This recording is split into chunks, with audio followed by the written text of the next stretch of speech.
오늘 우리에게 주시는 하나님의 말씀은 사도행전 1장 8절입니다. 사도행전 1장 8절을 함께 봉독하시겠습니다. 오직 성령이 너희에게 임하시면 너희가 권능을 받고 예루살렘과 온 유대와 사마리아와 땅끝까지 이르러 내 증인이 되리라 하시니라. 아멘.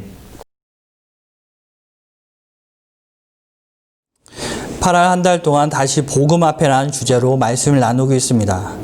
코로나 사태로 많은 변화가 일어나고 있고 또한 계속해서 변화를 요구하고 있습니다. 교회가 하나님의 뜻을 분별하여 세상의 흐름에 쫓아가는 것이 아니라 세상의 흐름에 휘둘리지 않고 하나님의 뜻에 따라 변하기 위해서 교회의 본질, 즉 복음을 다시 보면서 우리가 지금 이때 무엇을 해야 하는지 보고자 다시 복음 앞에 하는 주제를 가지고 말씀을 보고 왔습니다. 오직 하나님만 선하시고 인간은 죄인이어서 인간은 회개하고 예수 그리스도를 믿어야 합니다. 오직 우리에게 주신 구원의 길은 예수 그리스도 한 분밖에 없기 때문입니다. 우리는 예수 그리스도를 믿어 의롭게 되어 하나님이 자녀가 되어 그 이전에 하나님과 파괴되었던 관계가 회복되게 됩니다. 그래서 우리는 기쁨과 화평을 느끼게 됩니다. 하나님과의 관계가 회복되어 기쁨과 화평을 누리는 사람에게는 이 기쁨이 나에게만 있지 않습니다. 나에게만 머무르지 않고 이 기쁨과 화평은 넘쳐서 다른 사람에게 흘러가게 됩니다. 그래서 우리는 전도를 하게 됩니다. 예수 그리스도를 전하게 됩니다. 오늘은 이 전도에 대하여 말씀을 나누려고 합니다. 복음을 듣고 믿은 사람, 하나님의 관계가 회복된 사람은 예수 그리스도를 전하게 됩니다. 그 이유는 이 기쁨이 나에게만 한정되어 머물러 있지 않고 샘솟듯이 계속해서 흘러나오는 것이기 때문입니다. 그래서 나뿐만 아니라 다른 사람에게도 이 기쁨을 전하게 되는 것입니다. 이 일은 2000년 전부터 일어나고 있는 일입니다. 그리고 이것은 단순히 과거에서 전해오는 일만이 아니라 예수님의 명령이기도 합니다. 예수님께서는 우리의 성령을 받아 땅끝까지 가서 예수님의 증인이 되라고 말씀하셨습니다.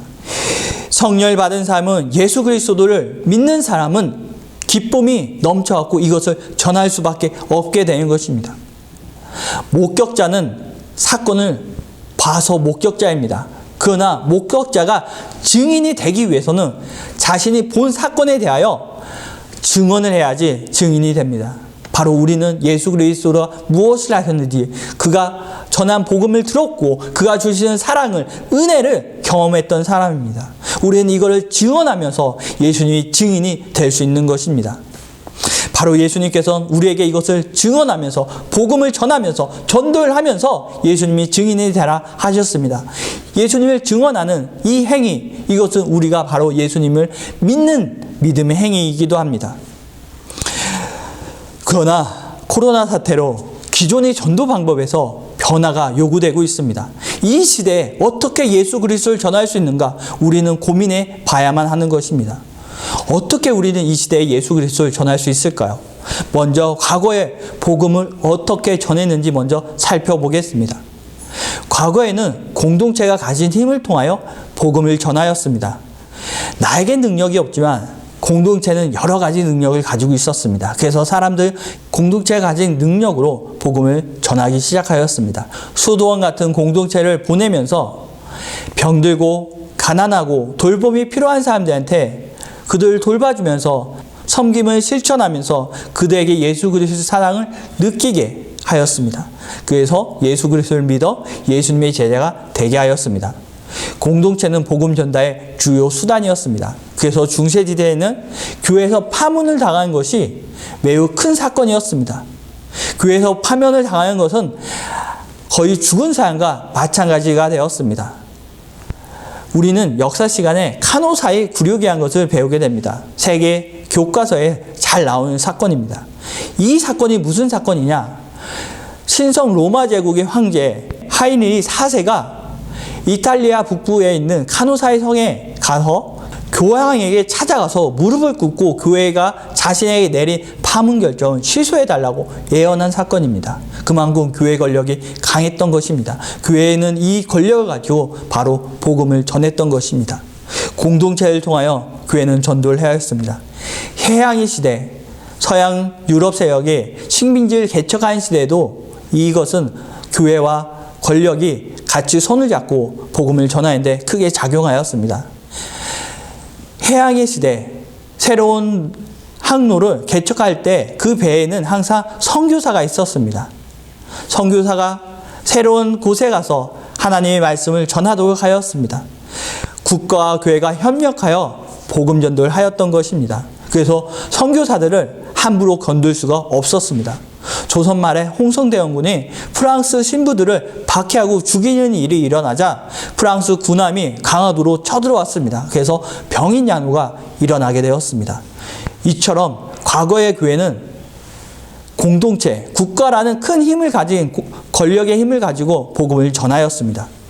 그러면서 이 힘을 가지고 학교, 병원 같은 문화적인 시설을 만들면서 복음의 접촉점을 만들면서 복음을 전하였습니다.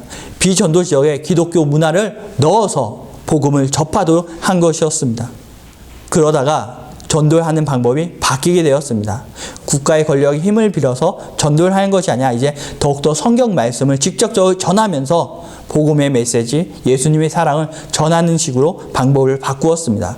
정교 분리가 이루어지면서 교회는 제국주의 세력에서 분리되어 교회의 힘으로 복음을 전해야만 했습니다. 더 이상 국가의 지원을 받을 수 없게 되었던 것입니다. 그러면서 19세기와 20세기 초에는 전도 집회와 부흥회 같은 집회 위주의 전도 방법이었습니다. 많은 사람들을 설교 강단 앞으로 초대하여 설교자가, 전도자가 전하는 복음을 듣게 하여 회심이 일어나도록 하는 것이었습니다. 그래서 교회와 전도자들은 사람들이 많이 모이는 곳에 가서 소리 높여 복음을 외쳤습니다. 광장에서 찬양을 하고 복음을 외치고 사람들을 저녁 집회로 초대하였습니다. 그래서 우리가 잘 아는 D.L. 무디와 또한 빌리 그레이엄 목사님 같은 분들이 탄생하게 되었던 것입니다. 한국에서도 빌리 그레이엄 목사님 전도 집회가 있은 적이 있습니다. 여의도에 120만 명의 사람들이 모였습니다. 전도자가 전하는 말씀으로 복음을 전하였습니다. 그러나 사탄은 이렇게 복음의 메시지가 전해진 것에 방해를 놓기 시작하였습니다. 18세기 이전에 권력의 힘을 빌려 전도하였을 때는 사탄은 권력을 부패시켰습니다. 교만하게 만들었습니다. 그래서 기독교가 가진 사랑이 그 안에서 빠지게 하였습니다. 그래서 복음을 전하지 못하게 되었습니다. 그래서 19세기와 20세기에는 성경 말씀을 직접 전하는 방법으로 바뀌었던 것입니다. 그러나 이 시대에도 사람들이 복음을 듣지 못하도록 사탄은 방해하기 시작하였습니다. 사탄은 공공장소에서 이제 찬양을 하고 복음을 외치지 못하도록 법으로 금지시켜 버렸습니다. 그래서 복음을 아무 곳에서 외칠 수 없게 되었습니다. 그리고 사탄은 우리의 삶을 매우 빠르게 바꿔버렸습니다. 사람들은 광장이나 교회에서 외치는 진리의 말씀을 더 이상 관심을 가지지 않게 되었습니다. 자신이 가진 바쁜 삶에 몰두하였습니다. 빨리 자신의 목적지로 가는데 사람들은 바빴습니다. 그래서 더 이상 그들은 들으려고 하지 않게 되었습니다.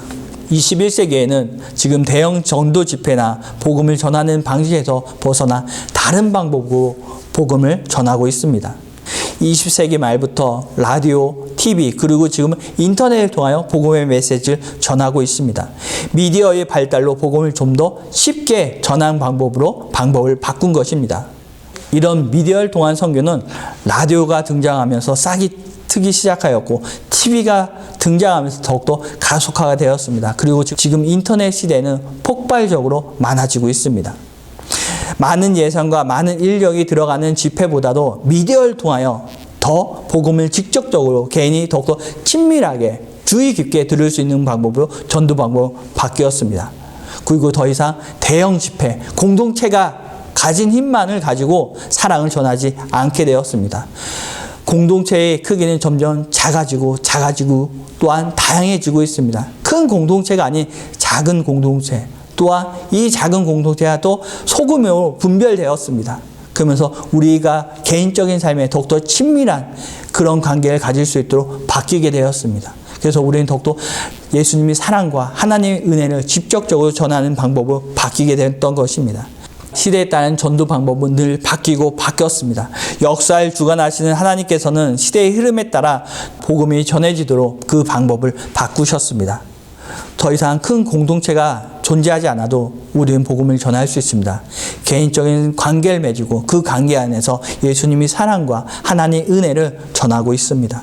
만남을 통하여 복음을 전하고 또한 그 복음을 공동체 안에서 작은 공동체 안에 데리고 와서 우리는 사랑을 주면서 은혜를 주는 방식으로 전도 방법을 바꾸었습니다. 그러나 코로나 사태가 일어나면서 기존의 전도 방법에 변화가 요구되어 있습니다.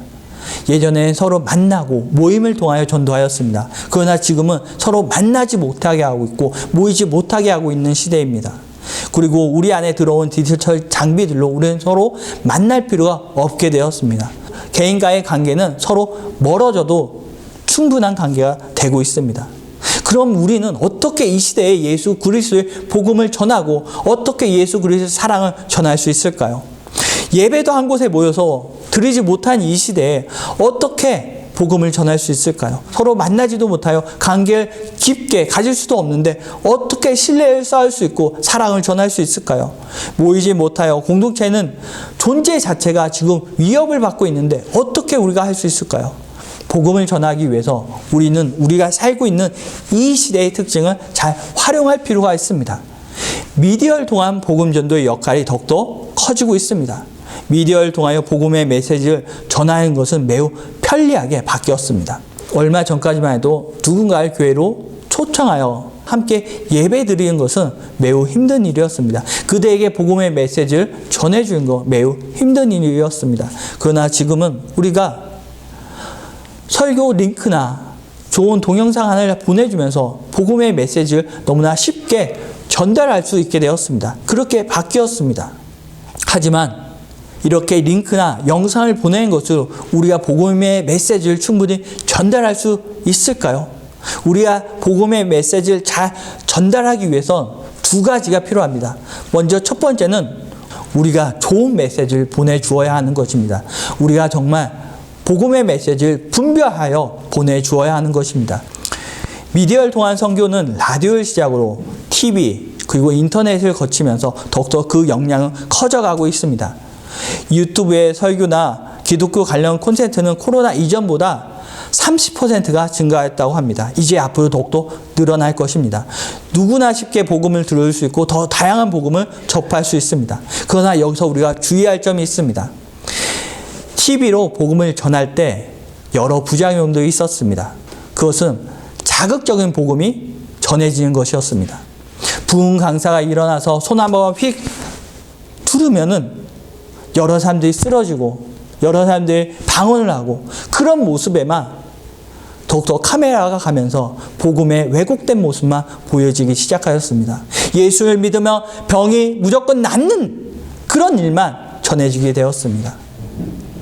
복음의 한 부분 왜곡시켜서 복음을 전해지기 시작하였습니다. 그래서 복음이 온전히 전해지지 못하는 일들이 있었습니다. 그래서 우리는 복음을 분별하여 정말 좋은 복음을 전해야만 하는 그 능력을 가지고 있어야만 하는 것입니다.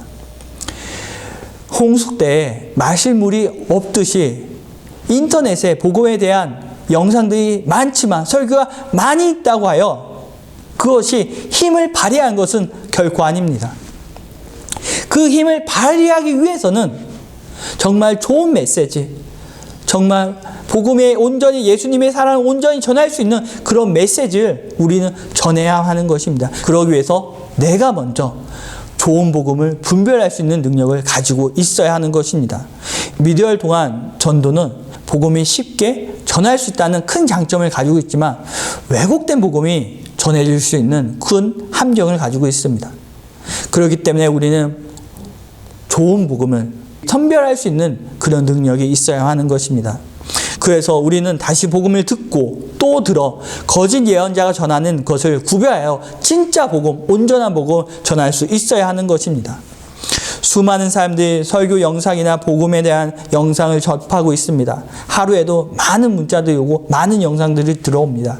그럴 때 그것을 모두 보지 않습니다. 누가 보냈는지에 따라서 메시지를 확인하기도 합니다. 그렇기 때문에 피전도자에게 보내는 나와의 관계가 더욱더 중요한 것입니다.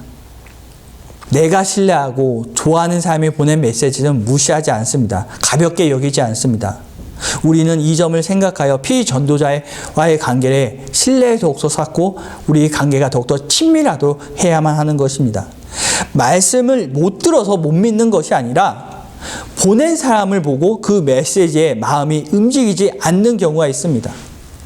전도하기 위해서 나를 통하여 메시지만 가는 것이 아니라 예수님의 사랑이 전달되어야만 하는 것입니다. 유튜브나 동영상 같은 것으로 복음의 내용은 더 쉽게 전달될 수 있지만 메시지 전달만으로 복음의 전달은 완성되지 않습니다.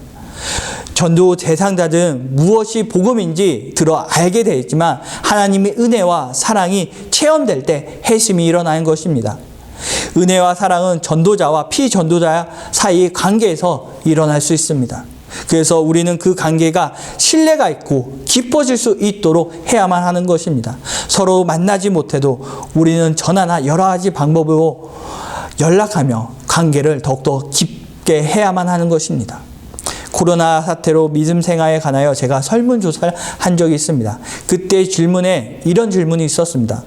코로나 사태로 지인들을 못 만나는데 지인들과 연락은 어떻게 변하였는지 대하여 물어보았습니다.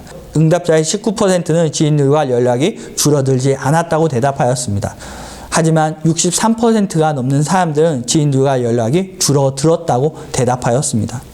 그리고 코로나 사태로 우울감이나 불안감을 느껴본 적이 있느냐는 질문에는 35%가 넘는 사람들이 그렇다고 대답을 하였습니다. 사랑하고 깊은 관계에서 만나지 못하게 되면 더 자주 연락하게 됩니다. 연애를 시작한 사람들에게 특징이 있습니다. 그것은 그들이 손에서 전화기를 놓지 않는다는 것입니다. 깊은 관계와 사랑은 어떠한 공통점과 추억을 가지고 있느냐도 중요하지만 함께한 시간이 얼마나 되느냐에 따라서 달라지기도 합니다. 시간을 함께하는 방법은 서로 자주 연락하는 방법이 있습니다. 더 깊은 관계와 신뢰를 쌓기 위해서 서로 더 연락이 하는 것이 필요합니다. 요즘처럼 코로나 사태로 세상이 변화가 적어서 연락을 해도 늘 대화 내용이 같을 수가 있습니다. 대화에 재미가 없을 수 있습니다. 그러나 그래도 자주 연락하다 보면 그 한계를 넘어서게 됩니다. 서로 마음을 여는 시점이 오게 됩니다. 그렇기 때문에 더 깊은 관계를 가지기 위해서 더 연락을 하실 필요가 있습니다. 그럴 때 내가 전한 메시지가 그에게 영향을 발휘하게 됩니다. 그들이 메시지를 듣게 되고 또한 듣는 것뿐만 아니라 하나님의 사랑을, 예수님의 사랑을, 은혜를 체험하게 되는 것입니다. 꾸준하게 연락하는 것은 더욱더 깊은 관계를 만들고 더욱더 친밀한 관계를 만들게 됩니다. 에모리 대학의 제임스 레이니 교수가 있었습니다. 그는 교수이기도 하지만 목사이기도 했습니다. 그는 자신의 동네 한 노인에게 2년간 출퇴근을 하면서 말동무가 돼주고 같이 커피를 마시고 때로는 그 집의 단지를 깎아주면서 꾸준한 관계를 가지게 되었습니다. 어느 날 노인이 죽어서 제임스 교수에게 유산을 남긴 일이 있었습니다. 제임스 교수는 그가 남긴 유산에 크게 놀라게 되었습니다. 현금으로 25억 달러와 코카콜라 지분의 5%를 제임스 레이니 교수에게 그 노인이 남긴 것이었습니다. 제임스 교수는 이렇게 큰 부자가 이렇게 소박하게 살았다는 것에 첫 번째 놀라고, 그리고 자신이 그렇게 크게 대단한 일 하지 않았는데도 그가 남긴 재산에 크게 놀랄 수밖에 없었습니다. 대단한 것, 그것을 해야지만 관계가 꼭 깊어지는 것은 아닙니다. 꾸준한 관계에서 더욱더 신뢰는 쌓이고 관계는 깊어질 수 있습니다. 제임스 레이니 교수는 노인과의 관계에 엄청 대단한 것을 하지 않았지만 그가 꾸준히 그 노인과 대화하면서 꾸준히 커피를 마시면서 그는 관계를 깊게 만들었습니다. 그래서 그는 어마어마한 재산을 유산으로 받을 수 있게 되었습니다. 제임스 교수는 그것을 에모리 대학에 기증하면서 에모리 대학이 더욱더 자금난을 겪지 않게 되었습니다. 꾸준한 친절로 관계를 더 깊게 만들면서 신뢰를 얻으시고 그 신뢰를 통하여 복음의 메시지에 더욱더 힘을 실으시는 여러분이 되시기 바랍니다. 꾸준하기 위해서 정말 힘듭니다. 지금 코로나 사태에서 내 몸 하나 건사하기 힘든데 어떻게 복음을 전할 수 있을까? 내 안에 기쁨이 없는데 어떻게 복음을 전할 수 있을까? 우리는 이런 고민도 다시 할 수 있습니다.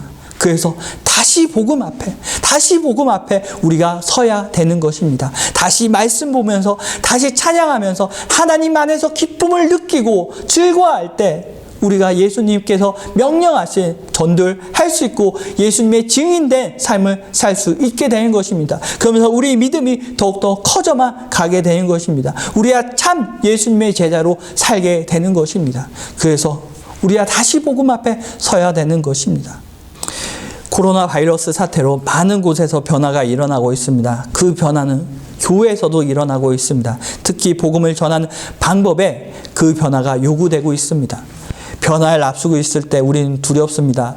그 변화에 대하여 예상을 하고 계획하고 준비를 하지만 변화는 확실한 것이 아니어서 늘 불확실하기 때문에 우리는 두려움을 느낍니다. 언제나 예측하지 못한 변수가 나타날 수 있기 때문에 결정하기가 정말 힘이 들 때가 있습니다. 그래서 신중하고 또 신중해지게 됩니다. 그러면서 보수적인 입장을 고수하게 되며 변하지 않으려고 할 때도 있습니다. 교회는 이렇게 보수적인 것 같지만, 변하지 않은 것 같지만 오늘 전도 방법이 어떻게 변했는지 우리는 보았습니다. 교회는 늘 변하였고 변해왔습니다. 전도를 하기 위해서 교회는 변해왔습니다. 과거 공동체의 중심으로 복음을 전했는데 지금은 개인 관계를 중심으로 미디어를 통한 방법으로 교회는 방법을 바꾸었습니다. 미디어를 통한 전도 방법의 장점을 활용하기 위하여 우리는 좋은 메시지를 구별할 수 있어야 됩니다. 복음이 왜곡된 복음이 전달되지 않도록 우리는 늘 주의를 해야 합니다. 복음이 잘 전달돼도 우리는 보내는 사람과 받는 사람의 관계를 더욱더 긴밀하게 신뢰에 쌓도록 우리는 꾸준히 노력을 해야 하는 것입니다. 우리가 힘이 들 때 다시 복음 앞에 서시기 바랍니다. 다시 말씀으로 무장하시기 바랍니다. 다시 찬양하며 은혜를 받으시면서 기쁨이 넘치시길 바랍니다. 그래서 하나님께서, 예수님께서 주신 이 사명을 감당하시기 바랍니다. 그럴 때 우리 믿음은 더욱더 커지고, 그럴 때 하나님께서 우리에게 더 큰 기쁨을 내려주시고 더 큰 은혜를 내려주실 것입니다. 그러면서 우리는 예수님께서 우리에게 명령하신 예수님의 증인된 삶을 살 수 있게 되는 것입니다.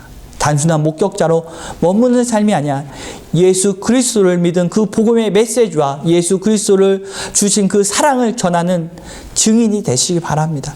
증인된 삶을 여러분이 사시길 바랍니다. 변하는 세상 속에서도 복음을 전하는, 예수님에 대하여 증언하시는 증인이 되시길 바랍니다. 이 시간 다 함께 기도하시겠습니다.